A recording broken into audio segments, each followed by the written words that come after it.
Good afternoon. What I'd like to talk about today is living in the country, and I mean like really living out of town and the life that it is, and what it really means living out here.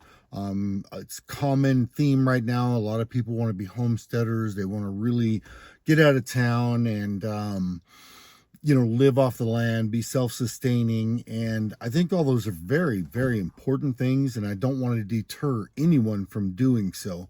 What I'd just like to talk about is the reality of living in this type of an environment. I live in a very rural part of Wyoming. I'm about 35 miles from town.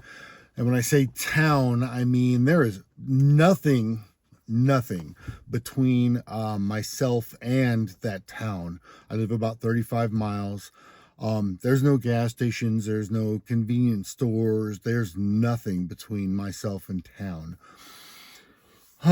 Additionally, the area that I live isn't really a town so much, it's a community, meaning we don't have a gas station, we don't have a convenience store, we don't have strip malls or anything like that.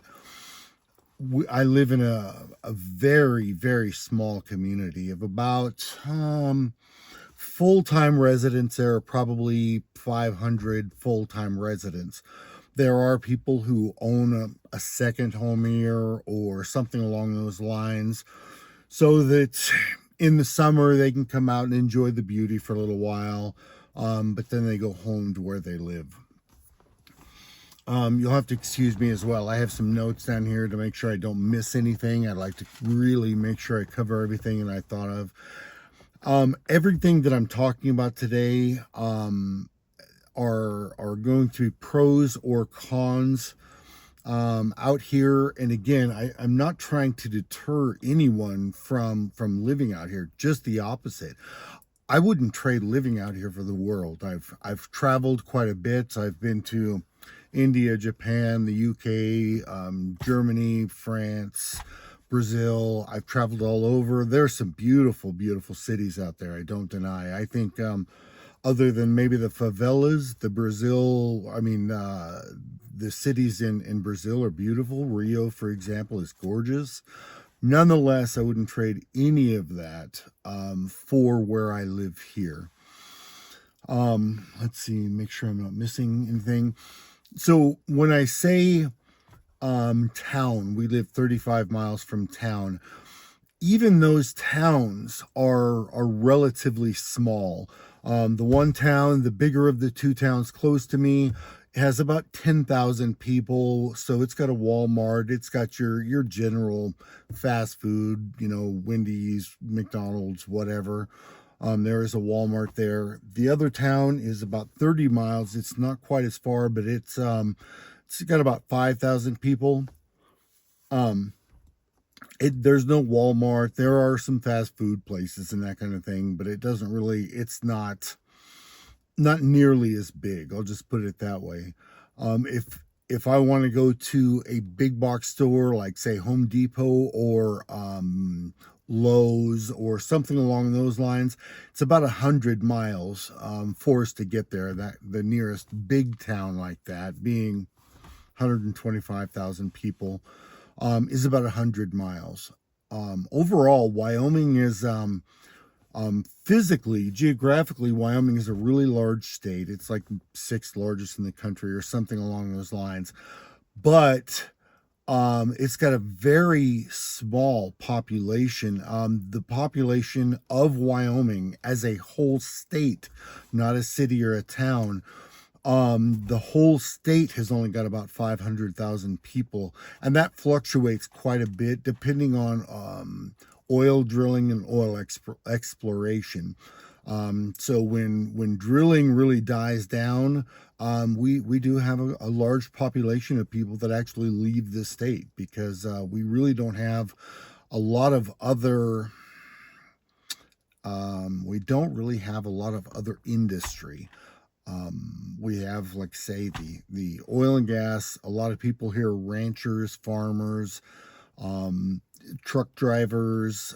There are people now that work with like the windmill industry and that kind of thing. But overall, we don't have a lot of really high paying jobs other than oil and gas and that type of thing. So now I'd like to go over some of the pros, some of the things that I think are really positive things for living out where I live. And then another thing before I get started on the pros is the conditions that I live are pretty extreme because I do live 35 miles from any real town whatsoever. And when you are if you're considering living out of town, you don't have to live this far out. There are a lot of places. I'll say maybe Oklahoma. I'll use Oklahoma for an example.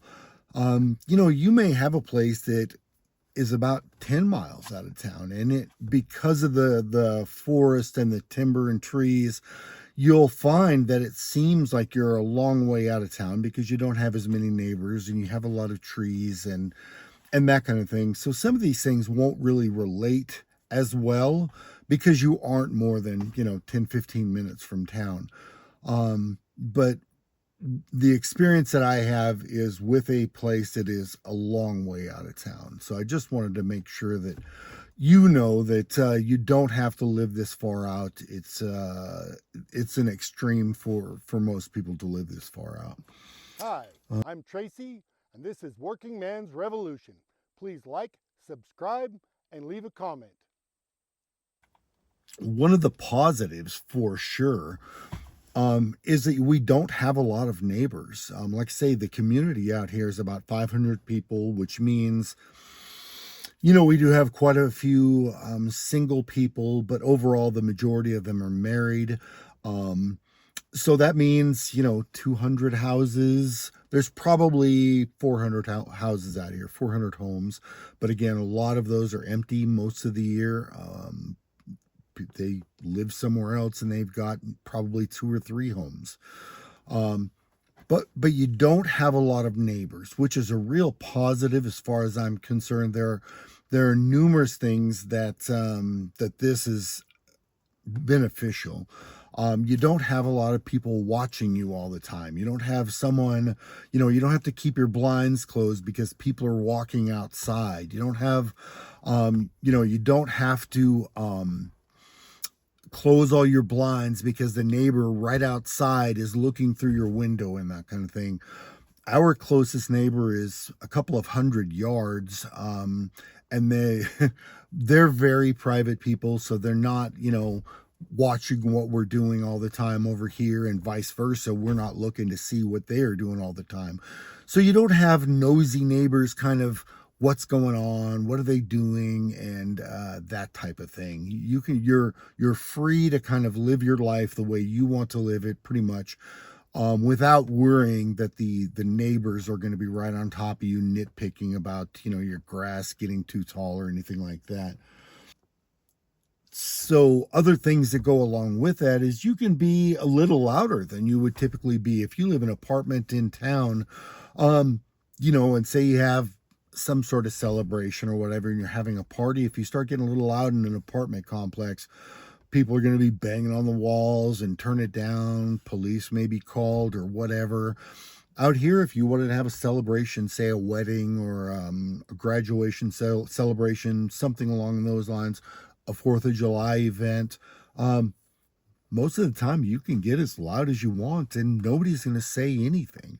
Now, if you do this all the time, you've got bands coming out, say your kids are in a band and you've got a bunch of music going on all the time, and it becomes really regular, someone may say something to you, hey, can you tone it down a little bit once in a while? But overall, the people are very quiet and private themselves. They don't want people watching what they're doing all the time. And so what they do is they allow you to do whatever you like on your property. At the same time, you want to be really respectful of the people out here as well. You don't want to have dogs that are really loud and barking all the time and just making a nuisance of themselves. People can put up with it for a little while, maybe a week, 2 weeks, 3 weeks, but sooner or later they're going to be tired of that dog yapping and barking all the time. So be respectful of others. If you've got a dog that barks, get a dog or a collar that teaches them not to bark. If you're respectful of other people, they're going to be really much more inclined to be respectful of you and the things that you want to do. Along with that, if you want to sunbathe out in your front yard, you want to wear a tiny little bikini, or if a guy wants to wear a Speedo or walk around in his underwear or whatever, nobody's going to care. Nobody's watching. Nobody's looking at you. You don't have a lot of people constantly watching you. So this is something that's really a real positive. I mean, you don't have to worry about what the neighbor says about, their kids or their children, or them being offended or anything like that. It's your property. The majority of the time, you're free to do whatever you want to do with your property. You don't have a homeowners association. Most places out here, especially here, we don't have any kind of homeowners association. If you want to have, most of us, as a matter of fact, don't have sidewalks of any sort. All of our driveways are gravel. Very, very few places have any kind of concrete or blacktop driveways or anything like that. So the neighbors aren't complaining you got some weeds in the driveway, or your color doesn't fit with the homeowners association. If you want to have a house that's purple and pink with bright yellow doors, so be it. It's your house, your property. You can do whatever you want. Same thing with like a car. You've got a car that isn't running. Say you're working on a project, a 67 Malibu, or a 72 Nova or something along those lines. Nobody's going to say anything. They may be interested and ask, hey, what do you got going on? I really, when I was a kid, I had this car. People are like that. They're not going to hound you about your property. It's your property. You can do whatever you want on it. Another thing is, like in one of my other previous videos, I'm building a shed, and I'm still actively working on that. So if you'd like to look at the video that shows the progress of building this 12 by 20 shed, check out the video. I think you'll like it. What I was getting at is that living out here, you don't have to get a permit to build everything on your property. I mean, if you want to do something major, something that is, say you're putting in a new septic, you're going to have to get a permit for that. But if you're going to build a shed on your property, you don't have to get a permit. You don't have to ask the neighbors. It doesn't have to be so far away from the fence or anything like that. If you want a shed, go ahead and build it. Nobody's going to say anything. Nobody's going to ask questions. Nobody's going to tell you can't do it. It's your property, and that's pretty much the way people view almost all of it out here. Another great thing with living out this far, especially in the area I live, for me, is that we have a lot of recreation right here. I mean, if we want to go walking or hiking or camping, fishing, hunting, just going to spend the day on the river, it's right here. We don't have to travel any distance. To go to the river, there's a nice little spot where we take our dogs, and my dogs, one of them loves to swim. She'll swim for 30 minutes at a time until we have to get her out, because she'll just be exhausted but won't stop because she loves it. It's 5 miles from here. I mean, 5 minutes from here. Takes no time to get there. We drive over, spend all day, barbecue grill some burgers, have just a full day. Nobody's there. The community is so small, we don't see anybody. We'll be there the whole day, having the river to ourselves, enjoying ourselves, doing whatever we want without being, crowded by other people, having interference. If I want to go hunting, it's literally a couple of minutes. I have BLM land right here. We have the mountains, which is national forest. We just drive over where we want to go and hike, camp, fish, hunt, whatever we want to do. We don't have to drive for an hour and a half on the busy freeways and this and that, trying to get to Disneyland or Knott's Berry Farm or whatever it may be. The things that we have are really close. Another really good thing about living in the country is when you're looking for property in the country, 90% of the time, the property is going to be the property prices are going to be quite a bit lower than the prices for something in town. Um, that's Most people don't want to live this far out of town. To be honest, a lot of times, the lack of lighting and the lack of street lights and just lights out here it gets pretty dark and it scares a lot of people, to be honest. It truly scares people. I can't explain it. It doesn't make sense to me, but that's what happens. It's a fact. Anyway, the prices out here for property are much cheaper than they are in town. You can get out where I live, you can probably get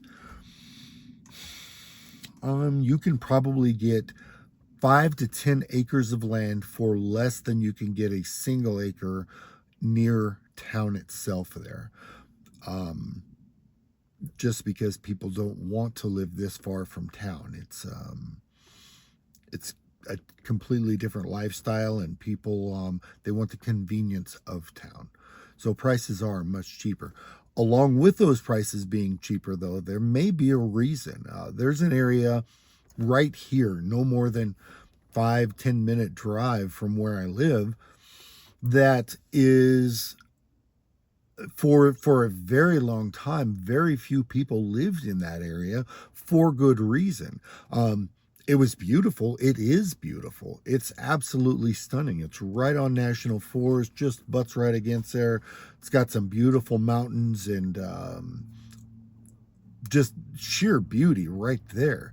But the problem is, whenever there is a weather front that's coming through and we have highs and lows that are meeting, the wind will come off the mountains and get funneled through that valley, because it's got high walls on both sides of that area, and the wind will funnel through there, and they'll have winds that are 70 miles an hour sustained and gusts well over 100 miles an hour, 105, 110 miles an hour. And that's not an exaggeration. If you Google, highest winds in Wyoming, this area will come up repeatedly, and give you, Clark breaks record of high winds this year, whatever. It happens quite a bit.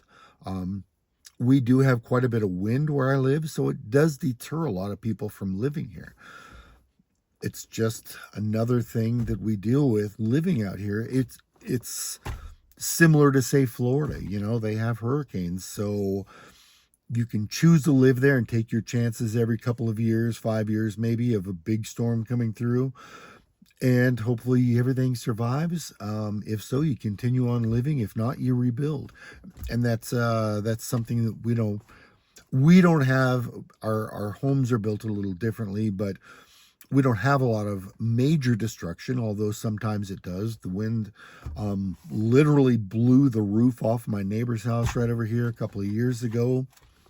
Just part of life. On another note, while living out here, or another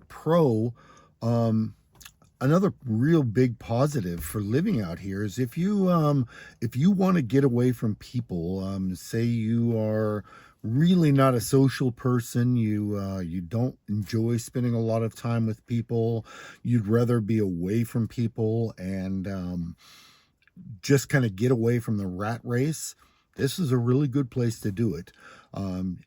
Getting out of town, you're just not going to see a lot of people.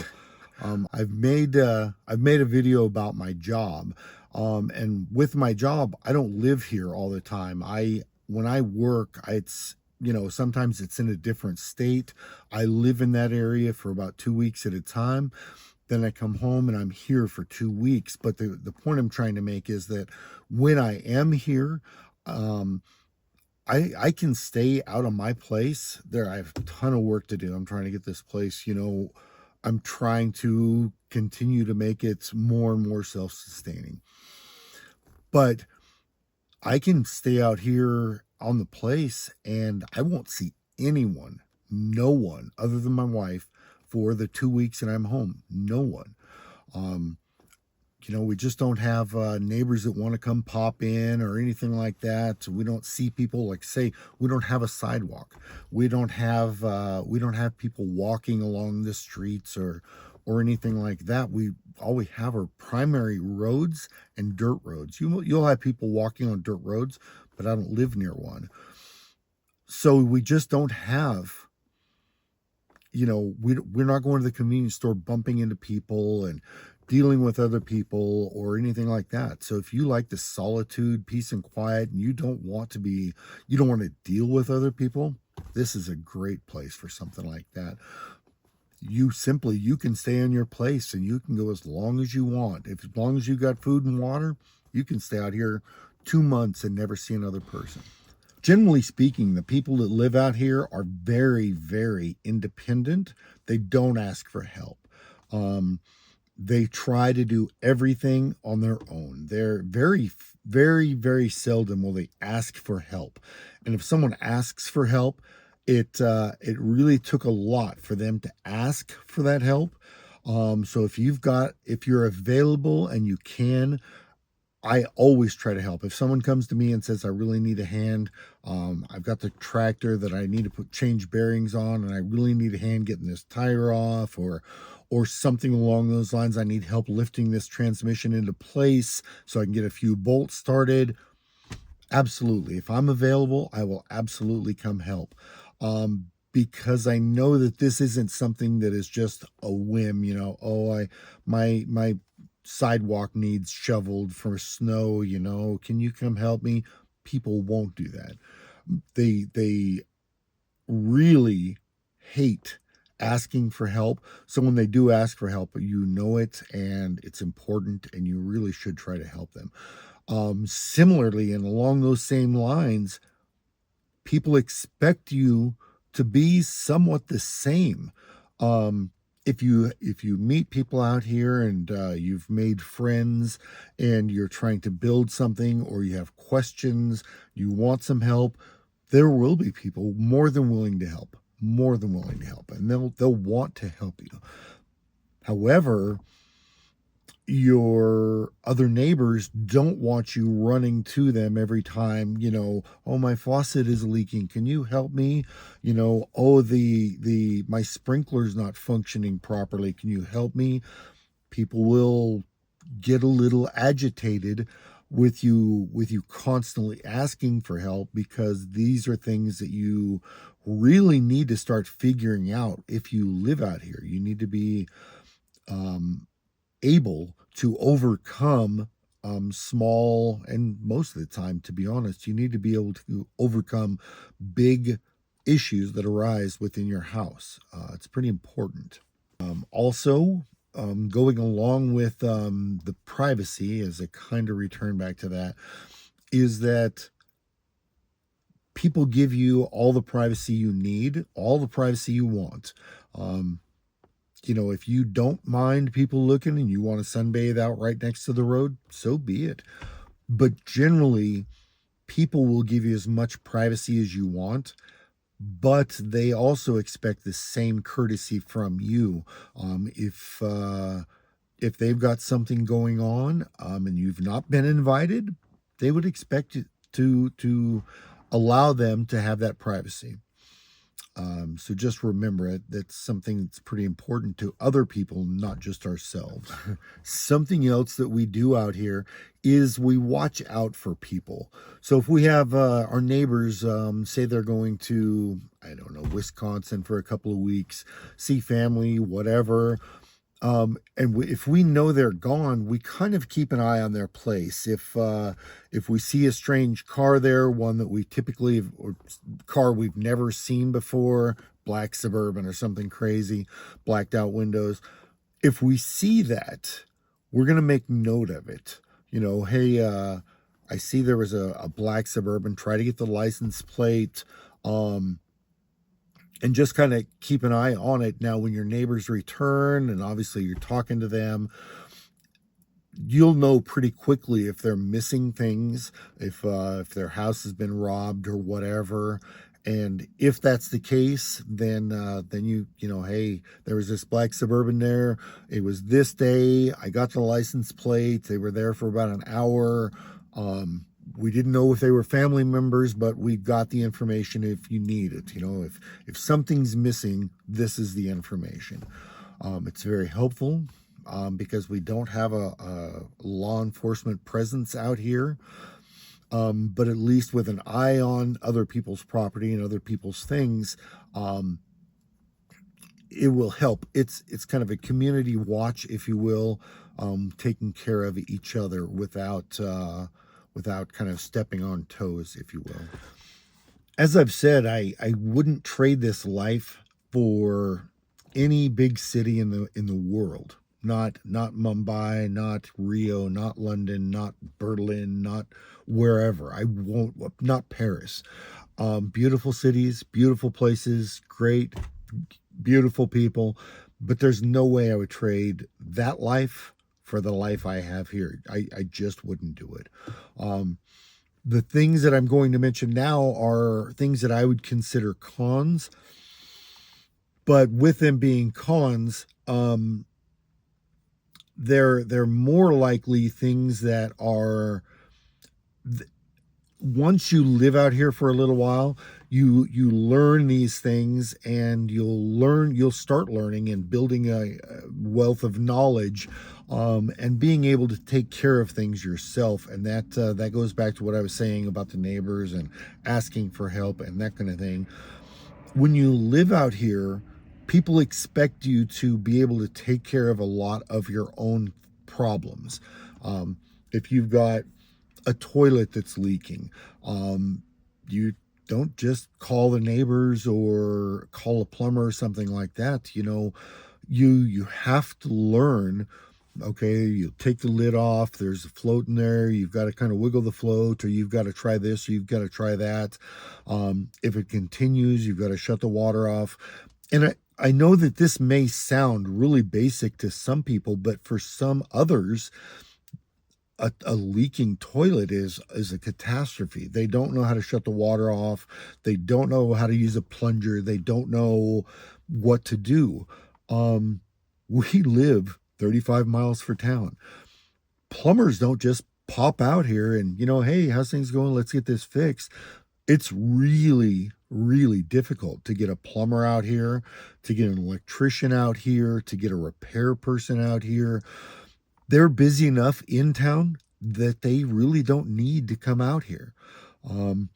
They try to come out if they've got 2 or 3 service calls that they can knock out. Hey, we're going to stop at your neighbor's house. We can do this for you. Nonetheless, it's $100 just to have them come out because of the drive. They're losing at least an hour for the drive out and the drive back. So just the service call itself is going to be $100. It may be more now. On top of that, you're going to have the repair bill, whatever parts it is or whatever. And if your toilet starts leaking on Friday evening, nobody's even going to be there to take the call until Monday. So you have to be able to look at a problem, understand the mechanism, how it operates, and you need to figure out how to fix it yourself. It may sound or it may sound ridiculous. It may sound overwhelming, which sometimes I'm sure it can be. There are things that I'm not really happy doing myself, but I have to do them because if I don't do them, it won't get done. It simply won't get done.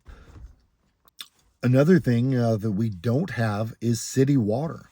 we're 35 miles from town, so we don't have the sewer systems. We don't have city water being pumped to our house. We don't have any of that. We have a well.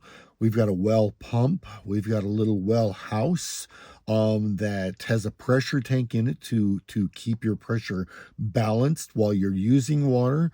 So generally that works just fine. But if you have your well pump go out, you need to fix it. There's nobody going to come run to your aid to come do that. You can call someone. They may be able to get there next week. They may be able to get there in 10 days. Not many people want to go without water for 10 days. So you need to figure out, how deep is your well? If it's 200 feet deep, it's probably more than most people can handle. You can figure it out. You can create a pulley system, and you and your wife use a pulley system and pull your well pump. I pull my well pump. I've I've had to do it 2 or 3 times here in the last year because we've been running so much water. But the point is, you'll have to pull your pump and repair your pump or replace your pump yourself. So with that, you've got to understand how it works, how it's actually fixed into the well itself. You need to understand the electrical, what is giving the pump itself the electricity. Make sure you can shut that breaker off or turn off the control switch or whatever it is you need to figure out, and so you don't have an electrical issue on top of the well issue. And then you've got to start pulling your well. My well is about 70 feet deep. It doesn't have joints, like it doesn't have like a 10-foot joint of pipe. It is one long piece of pipe that's about 65 feet long. So it's a job to pull that well. And that pump, I apologize, it's job to pull that pump.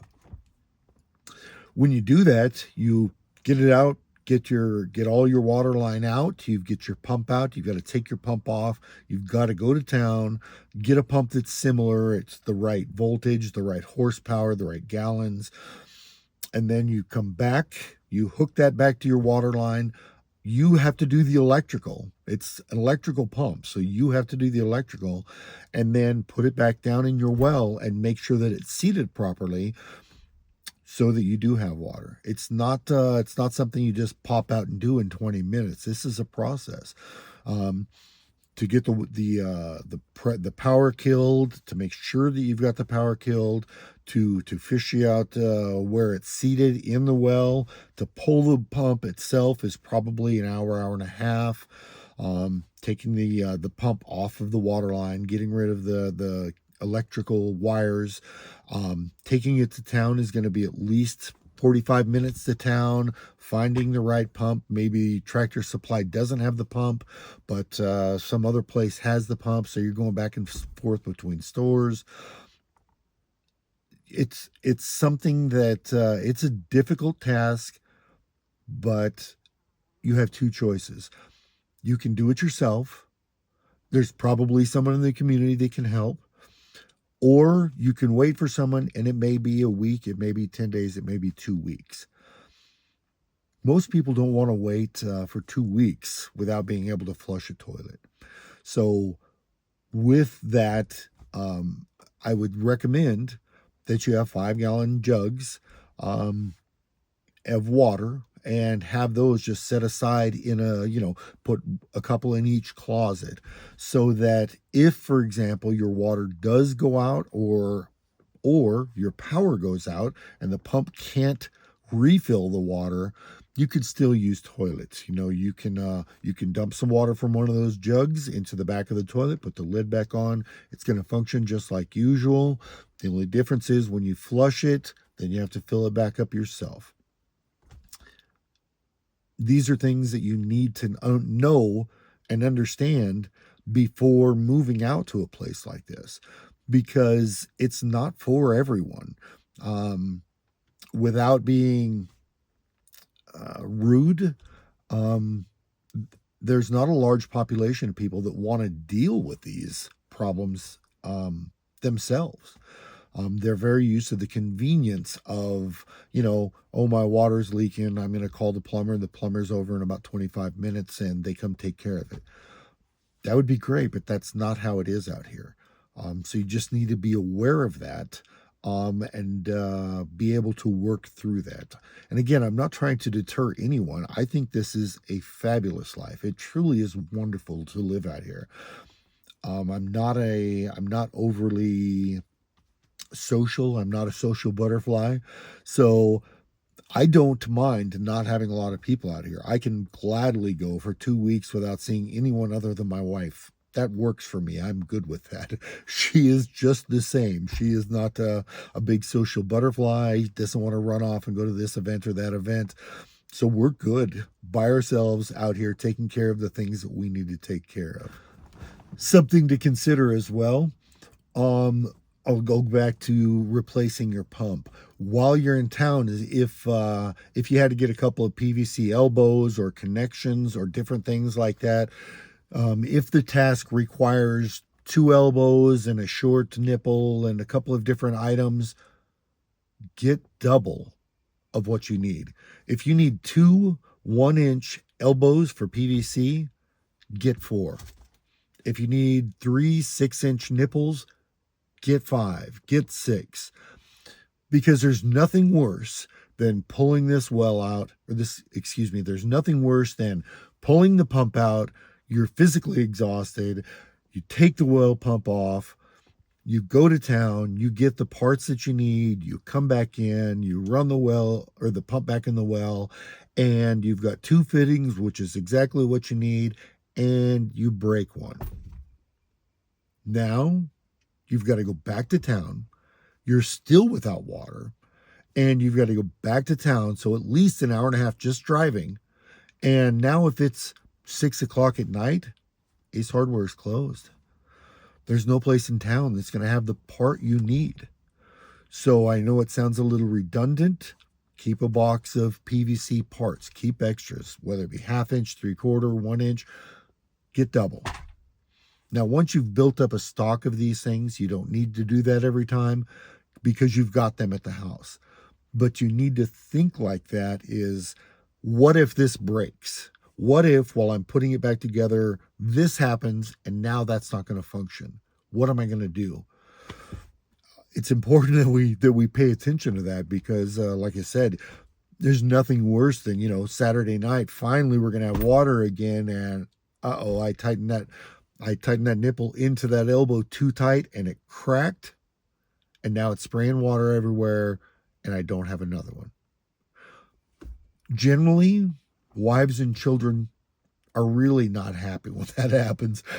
Everyone's looking forward to a nice hot shower. Finally, thank goodness, we can go back to normal daily life. And it's Saturday night, and now they can't take a shower again, and we're back to using 5-gallon jugs to fill the toilets. And most people work on Monday. Most people work on Tuesday. Most people have a regular job. So now you've got to get the parts when you get off work and come back Monday because places are closed on Sunday or whatever. Buy extra. Always have an extra one on hand because there's nothing worse than that. Nothing is worse than that. Other things to consider, when you're going to town, make a list. Don't just think, oh, I need a gallon of milk. If there is anything that is getting close, if you need there's maybe 3 or 4 days worth of dog food left, get more dog food. Get the milk. If you need something from Ace Hardware, grab that as well. Generally, like I said, my wife and I don't go to town a lot. I keep a running list of things that I need when we do go to town. So when we go to town, we'll make a loop. We'll go to Walmart, get our groceries. We'll go to Tractor Supply. We'll go to O'Reilly's or Napa or whatever auto parts. We'll go to Bongar's. We'll go to Ace Hardware. We'll go to Albertsons, and we get everything. We don't make a trip just for milk. It's 35 miles. It's an hour and a half. If you leave town and you forgot sandwich meat for your kids for lunch or something like that, It's not just a 5-minute drive back to the convenience store or back to the store to grab that lunch meat. You want to make sure you grab everything while you're there and not forget something. Take notes, remember what you've got to do, make your loop, get everything you need, and then when you leave, before you leave, fill up your fuel tank. Always fill up your fuel tank. If you get in the habit of doing that, one day you'll leave, everything will be wonderful. It'll be, say, a little snowy winter evening. You'll get out, you'll hit a snowdrift, or, oh, you're on the road and there's deer in the road, and then you turn to avoid them. You end up off the road. You can't get your vehicle out. If it's cold and you don't have fuel in your vehicle, you're going to be really, really cold. So keep your fuel topped off in your vehicle all the time. All the time. Just make it a habit. When you're in town, fill up. That way you never have to worry. If you're on the side of the road, you got a blowout or something happens, a transmission goes out or whatever, you can at least keep the car going and keep yourself, your kids, your wife, whoever, you can keep others and yourself safe and warm. Along with that, always, especially in the winter, always carry extra coats, extra clothes, and a sleeping bag. Always.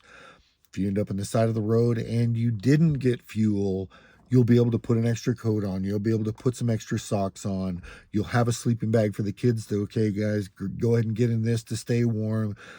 No one's going to be happy. No one's going to be, it's going to be extremely unpleasant for everyone, but you'll live. If you don't, you may not.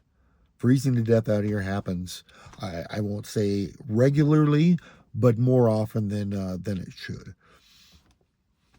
So it's something that you want to be prepared for and ensure that it's taken care of. I know I keep reiterating that, oh, this is important. Oh, that's important. Oh, this is important. I get that. I know it's all of it is important. There's no getting around it. But this next subject is probably more important than any of the others because it's going to be something you deal with regularly. Because I live so far out of town, and because of the community that we live in, we don't have law enforcement. We don't have fire departments. We a full-time fire department, and we don't have a hospital. We don't have a medical clinic. We don't have anything. We have a group of people from the community who volunteer on both the fire department and the EMS.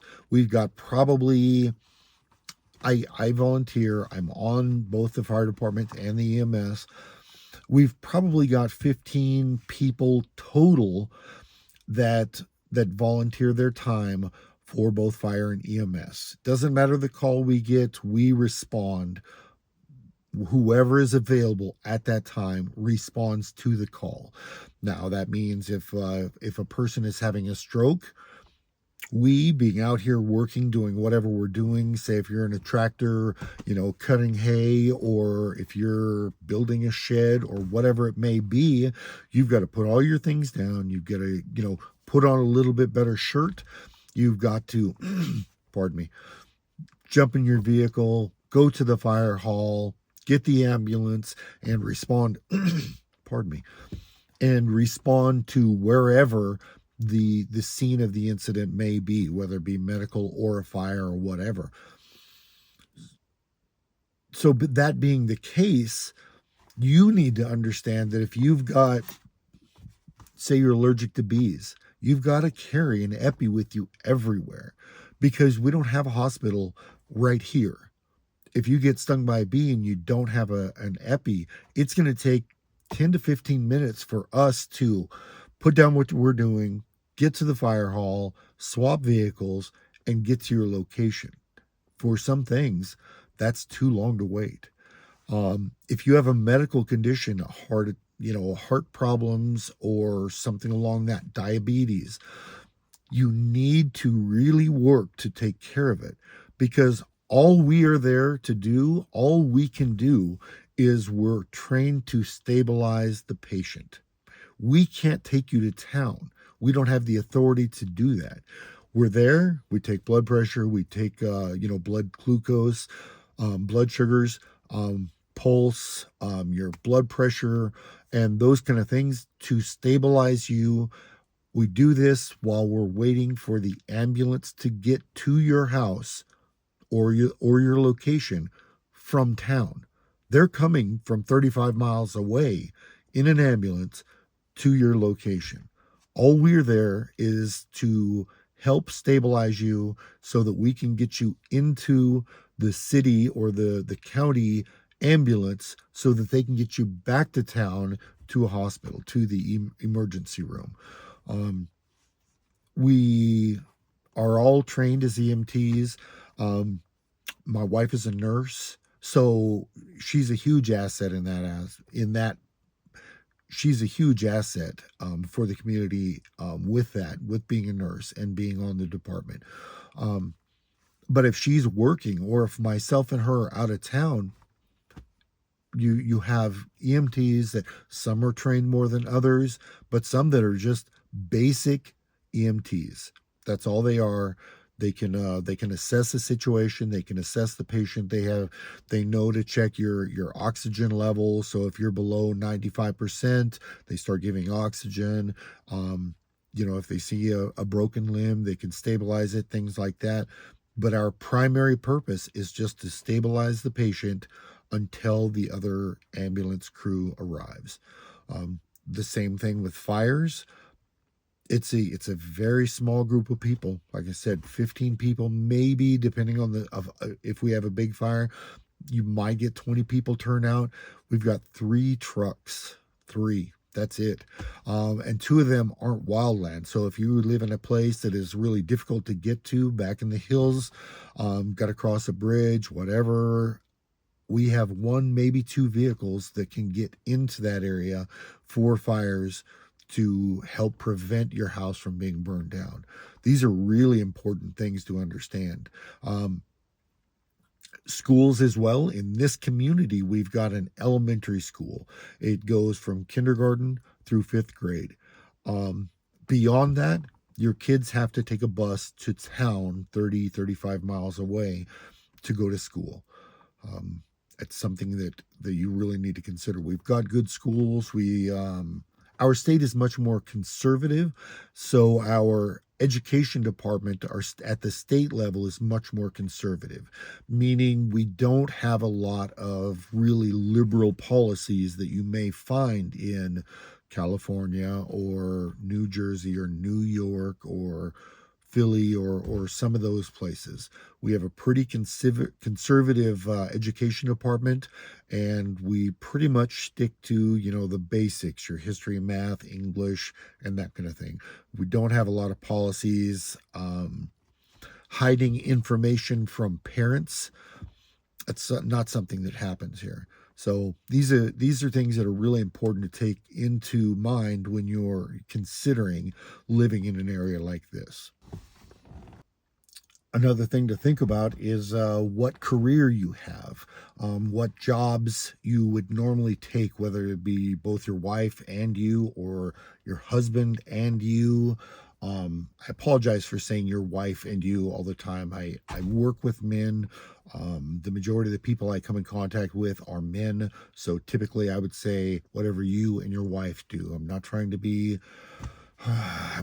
to put anyone down or be misogynistic or anything like that. It's the environment I live in and the people that I deal with. So please don't take it wrong. Back to my subject of your career choice or the jobs that you choose. If you work at a bank or if you work at a lawyer, if you're a lawyer or something along those lines, you're going to have to commute every day, which at first may not seem overwhelming. But after, let's say, January, once you start getting into January, it's a 45-minute drive to arrive anywhere from where I live. So if you've got to be there at 9 o'clock, you've got to leave at about 8 o'clock to get there on time. Now, if we've had a little snow Because of the winds we get, there are probably drifts between here and there. So you probably should leave at least a half hour earlier. If we've had a pretty good storm, you need to leave an hour earlier than that. Additionally, living this far out of town, if you've got a medical appointment or something like that, and we've got a big snowstorm that comes in, you may not make that appointment. You need to kind of plan around the weather, watch the weather, see what it's going to do. If it's January, do we have a storm coming up? Whatever. If you've got a storm coming in and you know you've got to be at the doctor tomorrow, try to beat the storm, go into town, get a hotel for the night. At least you know you're in town. You can work your way across town. You can get, the 10 minutes across town. Whereas if you are out here, you may be stranded. When we have a good snow, a good heavy snow, we get it piles up 12 inches, 14 inches, whatever. When that snow accumulates, we out here may be snowed in for a few days. I mean, literally, we can't go anywhere because the snow is just too deep. You need to have things on hand and you need to be prepared. Many times when that happens, our electrical grid out here is really, really sad. Our power comes from Montana, and coming from Montana into Wyoming, they really don't like servicing this area, and it was kind of part of a contract when they bought this larger part of the electrical grid. This was part of the deal, if you will. They respond very quickly to anything that comes up, but our service isn't great. We lose power even in the summer. We lose power, I don't know, once, twice a month. Typically not for a long time, an hour or two. But in the winter, we do lose power for sometimes 6-8 hours. And if we've had a heavy snow, it's difficult for the linemen. Pardon me. It's difficult for the linemen to get here to do any repairs. With that being the case, you can't run water again because your pump is electric. Most of your heaters, your central air type heaters, won't run because you're without power. So if it's the winter, you've got a good snowstorm and it's cold, now you're without electricity. You need to be ready for that as well. We always keep a couple little propane heaters that run strictly off propane. They'll run. They won't have the fan ability, but we can keep one room, or we run that a lot so that we can we kind of use that as our primary heat, to be honest. If the power goes out, you need to be ready to take care of yourself and your family. Like I said, whether that be your husband and kids or your wife and kids or just your kids, you need to be able to take care of them so that everybody's as comfortable as possible until the roads start getting cleared. They can get you guys dug out. When we do have a big storm like that, we don't see plows out here sometimes for a couple of days. The plows always start in town. They start hitting the main streets in town. Then they start hitting the secondary streets in town. They hit the third kind of smaller roads in town. Then they start pushing out and expanding out from there. And being 35 miles out, we're pretty much the last in line to get the snowplows out to where we live. And additionally, and this has been a problem for some people, is when land has been subdivided, there's been no actual county road. It's a shared dirt road. The county will come and clear off all the primary roads and then the gravel roads that are county roads. But those shared gravel driveways for different areas are not going to get plowed. The county has no responsibility to do that. They're going to do what they are supposed to do. They're going to cover all the county roads and make sure everything's open again. But if you've got a driveway, a shared driveway with 4 or 5 little houses, you need to know how that's going to get taken care of if you do get a big snowstorm. You know, a lot of people out here have equipment. They've got skid steers or tractors or whatever.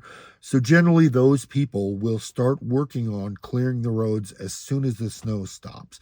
You'll see farmers out on different roads trying to clear roads so the buses can get to school and different things like that. And all by farmers, you know, with a skid or a tractor, or some guy you doing construction out here's got a skid steer, and so they that's how it's done out here. The big thing that you need to remember in all that is you need to have things that are critical for you guys to survive. One of the things that was interesting during one storm was that we still had power, but a woman had let her stock of baby formula get down to where she only had enough for one day. That day, we weren't having, we didn't have anybody coming out to dig us out for a couple of days. That, as far as I'm concerned, is something that, boy, you really need to think further ahead than that. In the summer, you can get to town, but in the winter, you need to have enough formula on hand, or diapers, or medication, whatever it is that is critical. You need to have those things on hand, um, in case something happens. We have those things happen, and they'll, you know, your life is completely upended for 2, 3, 4 days. So you can't just have like your heart meds. Oh, I've got one day left. I'll get it tomorrow. Oh, and a storm comes in and you're not going to get to town for 3 or 4 days. You need to stay ahead of things like that. Pay attention to that. So thinking further ahead, thinking about what are things that I absolutely have to have for my family. What do I have to have on hand? Thinking about medications, thinking about food, thinking about how you're going to prepare food. Things that are simple type of, whether you got a Coleman stove and, you know, some cans of chili, that works. That's just fine. Make sure you can open those cans with a hand opener or something along those lines. But have those things stored away and know where they are. So if it's, you know, middle of winter, this big snowstorm comes in, you're trapped out there, and then the electricity goes out, make your family as comfortable as possible. Some of the things that are advisable: get a hand pump on your well. We have a hand pump on our well, so if our well pump itself goes out, or if the electricity goes out, we can go out with a water jug and just hand pump, get a couple of gallons of water, take them in the house, and we're good to go. We can survive with that. Additionally, generators. Have a generator. If you have, you know, a generator, you can plug in a couple of items. Say you can plug in your well pump. You'll have water. At least you'll be able to get a shower. It may be cold, it may not be, depending on what type of water heater you've got. If you've got electric water heater, you're gonna have a cold shower. If you've got a gas or propane water heater, you may have a hot water. So it's things like that that are really good to have on hand. Do you have to have a generator? No. Can they be expensive? Yes. If you operate depending on what you need, if you just want to run a few lights, or if you just want to run the microwave for a little bit, you know, you can plug the microwave in, you can have a microwave meal, nice hot meal, whatever it is. But having that generator can be very, very helpful. A hand pump can be very, very helpful. I know it's a lot. I know that it sounds overwhelming. And it can be when you first come out here. It's going to be a little overwhelming because you are used to all of the luxuries that we have in the city. You know, if you run out of formula, you go 3 blocks to the supermarket and you get formula. You know, these are things that you have as conveniences living in the city. We don't have those conveniences out here, so we need to plan for those things. I know that this has been a long list, um, both pros and cons. I want to reiterate that I'm not trying to deter anyone. I want as many people as possible to move out of the cities, to start taking back their own lives, taking back the lives of their children. Educating your children for yourself, homeschooling, whatever it may be. I think it's really important that people are working towards becoming more self-sufficient. I don't think any of us will ever become completely self-sufficient. I that's not my goal. I'm not sure it's possible. I'm sure that there are some people, I mean, I guess there are homeless that are completely somewhat self-sufficient. I don't know. Anyway, I don't think that we can become completely self-sufficient, but I do think that we can grow a lot of our own food. We can purchase from our local community. There's a dairy here. We can purchase fresh butter, fresh milk. It's not homogenized, but it is fresh milk. We can grow our own food. We can grow green beans and corn and onions and carrots and asparagus. We can do that. If you've watched any of my videos on my raised bed gardening, I've grown a lot of vegetables in a very small amount of space. We have terrible soil here, so I had to use raised beds, but we grew quite a bit, and I'm able to preserve those foods. They're going to last us quite a while. We can do a lot for ourselves, and that's part of the greatness of living out away from town. You don't have neighbors watching you. Oh, you've got a chicken. We're calling the homeowners association. We don't have that. I hope this has been helpful. If there is something that you have a question about that I didn't cover, please leave a comment. I'll respond every time. No problem. I want to help. I want to answer questions. I want to ensure that people know the difficult parts of living out here as well as the good parts. Your realtor, when you go look at a place out here, the realtor is going to show you all the great things. Oh, this is wonderful. That's wonderful. The river's right here. The mountains are right there. They're going to. That's their job. They're trying to make the deal. I get it. They may not tell you that if you have small dogs, you need to keep them inside, especially at night, but you need to keep an eye on them because there may be a mountain lion in the area stealing dogs. It happens. It happens. It's something that you need to pay attention to and you need to be aware of. These are things that you're not going to know otherwise. If you have any questions, if you have any comments that I didn't cover, things that I didn't cover, please put them in the comments so other people can read them and learn from your experiences. Like I said, if you have questions, please put them in the comments. I'll be glad to answer them. If you have more questions, we can start a chat somewhere, one way or another, and I'll be glad to talk to you and sort it out, answer your questions, help as much as I can. Hope this has been beneficial to you. And if you have any questions whatsoever, please leave a comment and I'll get in touch with you. Thank you very much, and thanks for watching. God bless.